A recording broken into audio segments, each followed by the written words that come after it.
آپ صلی اللہ علیہ وسلم کی حدیث پاک ہے کہ علم حاصل کرنا ہر مسلمان مرد و عورت پر فرض ہے۔ اس کے علاوہ آپ صلی اللہ علیہ وسلم نے اس کی وضاحت کرتے ہوئے ایک اور حدیث بھی ہمیں پتہ لگتی ہے کہ تم میں سے بہتر وہ ہے جو قرآن سیکھے اور دوسروں کو سکھائے۔ آج کے دور کے اندر ہم لوگ دنیا کا علم تو بہت زیادہ حاصل کرتے ہیں جو کہ بہت ضروری ہے، اس کے ساتھ ساتھ ہمیں دین کا قرآن بھی سیکھنا چاہیے۔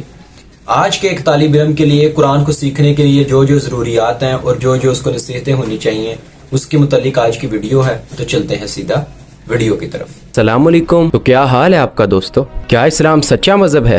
آئیے جانتے ہیں۔ تم میں سے بہتر وہ ہے جو قرآن سیکھے اور دوسروں کو سکھائے۔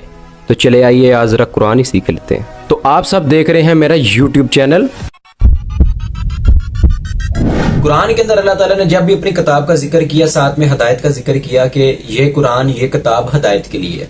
ہدایت کو سیکھنے کے لیے ہمیں اس چیز کو پہلے سمجھنا ہوگا، سمجھنے کے لیے ہمیں وہ چیز پڑھنی پڑے گی۔ لیکن اس معاشرے کے اندر ہم لوگوں کو یہ پڑھایا جاتا ہے کہ یہ مولویوں کا کنسیپٹ ہے، یہ جو علماء ہیں یہی سیکھیں گے، اسکالر سیکھیں گے۔ ایسا نہیں ہے، اسکالرز بھی پہلے طالب علم ہوتے ہیں۔ قرآن کے اندر کہیں پر بھی یا ہمارے اسلام کے اندر بھی مولویوں کا کنسیپٹ نہیں ہے۔ ہر بندے تک جو سا قرآن کو سیکھنا، اپنے دین کو سیکھنا فرض ہے۔ اس چیز کو ہمیں سمجھنا ہوگا۔ سب سے پہلے جو مین بات ہے ایک طالب علم کے ذہن میں ہونی چاہیے اس دین کو سیکھنے کے لیے کہ وہ یہ ہے کہ یہ دین بہت آسان ہے۔ یہ ذہن سے نکال دیں کہ آپ کو پہلے یہ بھی علم رجال سیکھنا پڑے گا، یہ چیز سیکھنی پڑے گی۔ وہ آپ کو کوئی چیز کو فتویٰ دینے کے لیے یا اگلے کو سمجھانے کے لیے، تبلیغ کے لیے وہ چیزیں ضروری ہو سکتی ہیں، لیکن اپنے تک دین کو رکھنے کے لیے آپ کو پہلے صرف قرآن، اب تو ہمارے پاس قرآن ترجمے میں بھی ہے، احادیث بھی ہیں، تو ہم لوگ اس کو بڑے اچھے سے سمجھ سکتے ہیں۔ سب سے پہلی جو ایٹیٹیوڈ جو ایک طالب علم کو چیز سمجھنی ہوگی وہ ہے نیوٹرل ہونا۔ آپ کو کوئی بھی شخص آ کر کہتا ہے کہ فلانے کو نہ سنو، فلانے کو نہ سنو، یا وہ بندہ نہیں صحیح، وہ ایسا ہے، آپ نے اس پر یقین نہیں رکھنا، خود سنیں ہر چیز کو، ہر انسان کو سنیں۔ ہر آپ کو کوئی بھی کہتا ہے یار وہ نہیں صحیح بات کرتا، اس کی یہ غلطی ہے، آپ وہ دیکھیں، پھر آپ سرچ کریں کہ یہ کیا قرآن و حدیث میں اس کی کیا ہمیں آئی ہے اہمیت، اس کی کیا متعلق حکم کیا ہے، کیا یہ اس کے مخالف جا رہا ہے، تو پھر وہ اس تک بات ہے۔ وہ چیز سیکھیں جو وہ صحیح سکھا رہا ہے دین سے، ہر چیز کا پتہ کریں۔ جو وہ خراب چیز بتاتا ہے یا دین سے تھوڑی آپ کو لگتا ہے کہ اس طرح سے، آپ اس بات کو چھوڑ دیں۔ جو اچھی باتیں ہیں جو وہ صحیح سکھا رہا ہے اس کو سیکھیں۔ آپ کو اس کو سننا پڑے گا تاکہ آپ فیصلہ کر سکیں کہ یار یہ بات قرآن و حدیث کے خلاف سے جس نے کہی ہے۔ ان کی یہ بھی آیت ہے کہ اگر تم تک کوئی فاسق خبر لے کر آئے پہلے اس کی تصدیق کر لو۔ ایسا نہ ہو کہ تم لوگ انجانے میں اور اپنی لا علمی میں جو سا کسی کو نقصان پہنچا بیٹھو، کسی قوم کو۔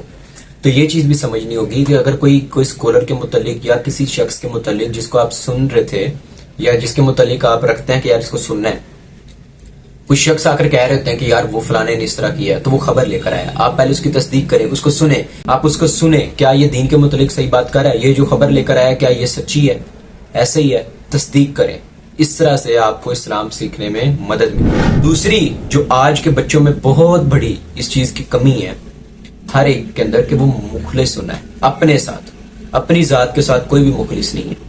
مخلص ہونے سے مراد یہ ہے کہ ہم لوگ اپنی سیلف ریسپیکٹ سمجھ کے اس چیز کو، ہم لوگ یہ سمجھتے ہیں کہ اگلا کوئی سمجھا رہا ہے چیز یا پھر ہماری غلطی بتا رہا ہے ہمیں، تو ہم سمجھتے ہیں کہ اس نے ہماری عزت پر بات کر دی۔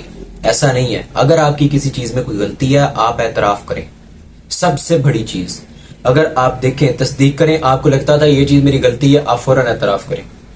کیونکہ قرآن کے اندر بھی آپ جب بھی دیکھتے ہیں کافروں کے اندر سب سے بڑی خامی اللہ تعالیٰ نے یہی بتائی ہے۔ یہودیوں کے اندر بھی اللہ تعالیٰ نے ان کا ذکر کرتے ہوئے کہا تھا کہ یہ لوگ اکڑتے ہیں۔ ایک انگریز جو بعد میں مسلمان ہو گیا تھا، اس نے ایک کتاب لکھی ہوئی ہے سر تسلیم خم، آپ اس کو پڑھیں۔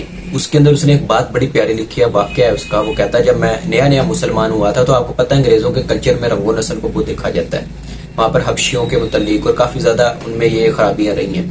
تو وہ کہتا کہ جب میں مسلمان ہوا، میں مسجد میں گیا تو میں نے امام کے پیچھے نماز کی نیت کی ہے، رکوع میں گیا تو میرے ساتھ ایک کالا حبشی آیا، وہ کھڑا ہو گیا برابری میں، اور میں نے اس کے پیر، کالے پیر اور اپنے سفید پیروں کو جڑا ہوا دیکھا اور دیکھا کہ ہم لوگ برابر کھڑے ہیں۔ کہتا تھا مجھے سمجھ میں آیا کہ اصل میں اللہ تعالیٰ نے میری اکڑ کو توڑا ہے، مجھے یہاں سے پکڑا ہے کہ میں اعتراف نہیں تھا کرتا کہ ہم برابر ہیں۔ تو کہتا یہاں سے مجھے پتہ لگا کہ اسلام معنی ہی یہ ہے کہ بسر تسلیم میں خم، اس اللہ کے آگے خم کر دینی ہے، ہر چیز اپنی آپ نے اکڑ، اپنی ہر خواہش اس کے آگے ختم کر دینی ہے، کیونکہ وہ آپ کا خدا ہے۔ اور سب سے مین پوائنٹ بھی ہے وہ اعتراف کے متعلق یہ ہے کہ بھی اگر آپ اپنی ذات کے ساتھ مخلص ہونا، تو یہ چیز یاد رکھنا، اگر آپ اعتراف کرتے ہو کہ یار یہ میرے میں غلطی ہے، یہ صحیح چیز ہے، میں اس غلطی کو ٹھیک کروں، یہ جو اس عادت والا انسان ہوتا ہے نا، اگر وہ غلط رستے پر بھی آنا، اللہ تعالیٰ اس کا کان پکڑ کے سیدھے رستے پر لگا دے گا. یہ چیز ذہن میں رکھیں. لیکن اگر آپ لوگ ابو لہب بنے ہوئے ہو، آپ صلی اللہ علیہ وسلم کا چچا تھا، وہ ہر چیز جانتا تھا کہ بھی یہ محمد صلی اللہ علیہ وسلم کے متعلق یہ جھوٹا نہیں ہے، یہ جھوٹ نہیں بولتا، یہ امانت دار ہے، وہ اپنے ساتھ مخلص نہیں تھا، اب قیامت تک اس کے اوپر لعنت پڑی جائے گی. تبت یدا ابی لہب وتب. یہاں سے سمجھ آ رہی ہے آپ ہاشمی بھی تھا، آپ صلی اللہ علیہ وسلم کا رشتہ دار بھی تھا، ہر چیز تھا، لیکن اس نے اعتراف نہیں کیا. تم مخلص ہو جائیں اپنے ساتھ. ویڈیو پسند آئی ہے سبسکرائب کر لینا.